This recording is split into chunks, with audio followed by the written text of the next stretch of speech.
Обладателем лучшего голоса по итогам универвидения признана учащаяся Коми Республиканской академии госслужбы Диана Сенькина.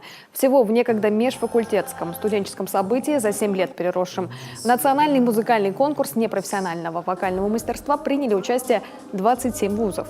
Победителя определяли в 2 этапа. Сначала свои оценки выставили судьи, а это в том числе, на минуточку, действующий преподаватель вокала «Новой фабрики звезд» на канале Ю Владимир Коробко и солист группы «Пицца» Сергей Приказчиков.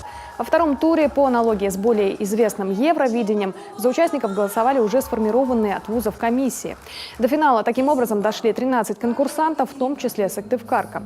Диана исполнила народную песню о горькой доле казака, погибшего на чужбине. Мощный голос и разыгрываемая под него театральная трагедия на сцене не оставили равнодушными никого.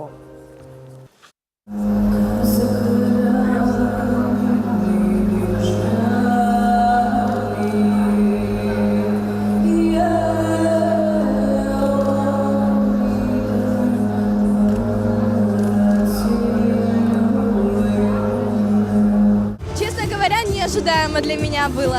Я просто хотела прочувствовать эту песню, чтобы каждый понял эту историю. Но я, конечно, в душе рассчитываю всегда на победу, но для меня было самое главное передать на сцене, но я очень рада. Одним из первых ее поздравил глава Коми, который, по признанию в Инстаграм, все это время следил за ходом конкурса и искренне болел за ребят из Коми, отметив, что именно мы дали старт новым талантам в большую музыкальную жизнь. А еще со сцены Сергей Гапликов поблагодарил всех, кто сделал это культурное событие зрелищным и незабываемым. Мы очень гостеприимный народ, очень гостеприимная республика и город.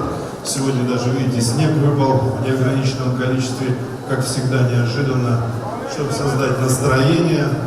И, как говорится, уже посмотрев тех, кто вышел сегодня на эту сцену, в их представлении, хотелось бы сказать словами сатирика: «Добрый вечер, а у вас есть карман-бура?»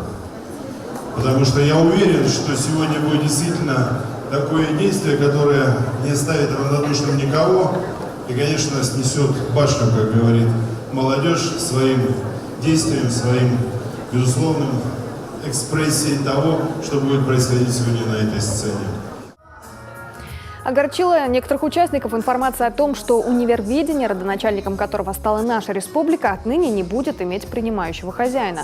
Такое решение приняли в Росмолодежи, так как с прошлого года проект входит в программу по развитию творчества «Студенческая весна».